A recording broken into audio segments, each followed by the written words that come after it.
Bienvenue sur FactFrame. Aujourd'hui, nous décryptons un développement majeur dans le conflit en Ukraine.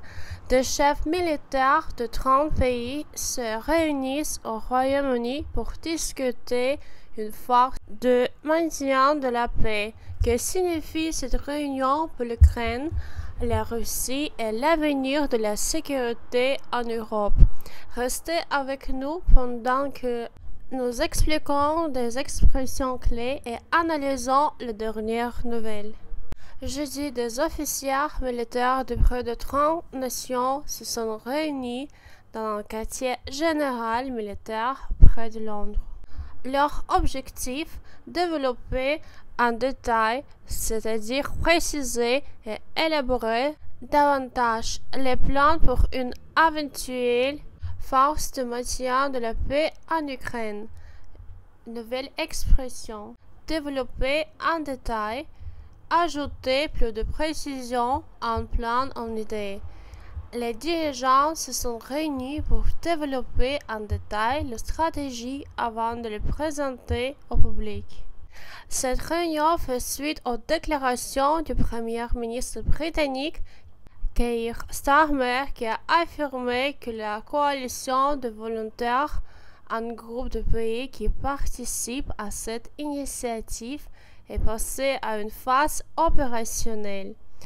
En d'autres termes, la phase de planification est terminée et ils cherchent maintenant à mettre en œuvre leur mission. Phase opérationnelle, le moment où un plan passé de la préparation à l'exécution. Après 2 mois de discussion, la nouvelle stratégie de sécurité est entrée dans la phase opérationnelle.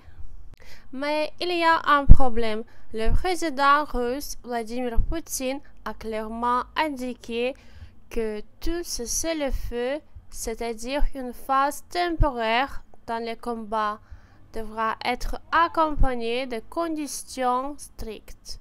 L'une d'elles, l'arrêt total de l'aide militaire occidentale à l'Ukraine. Ce cessez-le-feu signifie une suspension temporaire de combat, souvent dans le cadre de négociations de paix.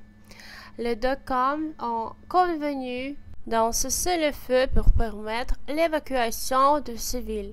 Lors d'un appel téléphonique de 90 minutes avec le président américain Donald Trump, Poutine a déclaré que l'Ukraine ne devrait pas se réarmer, c'est-à-dire reconstruire son armée, de poursuivre sa mobilisation obligatoire, qui correspond au recrutement forcé de soldats.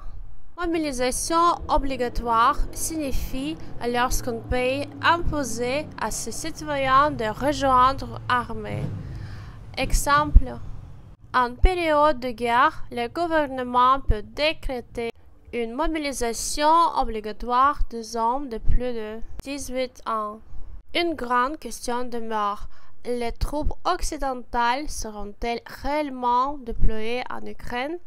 Starmer et le président français Emmanuel Macron ont tous deux déclaré qu'ils étaient prêts à envoyer des soldats britanniques et français sur le terrain, ce qui signifie qu'ils envisagent d'envoyer des forces militaires directement en Ukraine.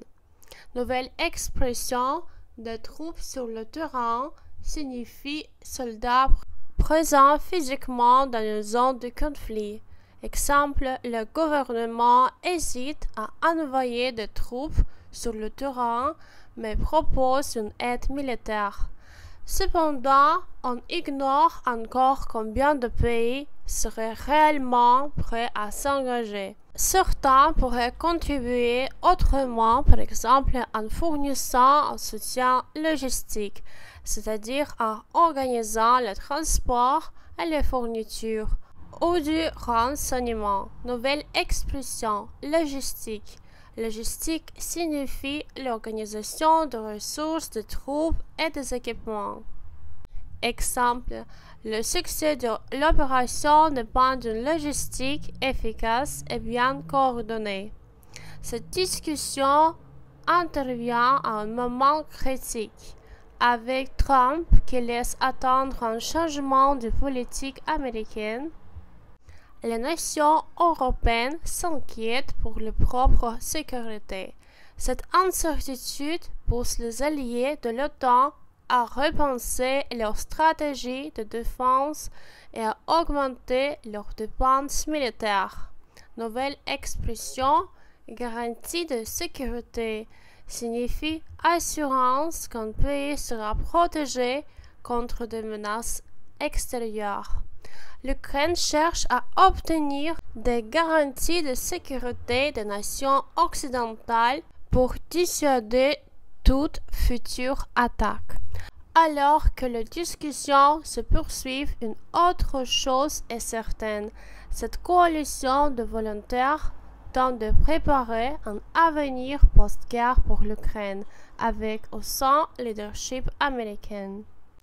Alors que les discussions autour d'une force de maintien de la paix en Ukraine progressent, plusieurs scénarios pourraient se dessiner dans les mois à venir. D'une part, la coalition de volontaires pourrait envoyer des troupes en Ukraine d'ici la fin de l'année, malgré les avertissements de Moscou.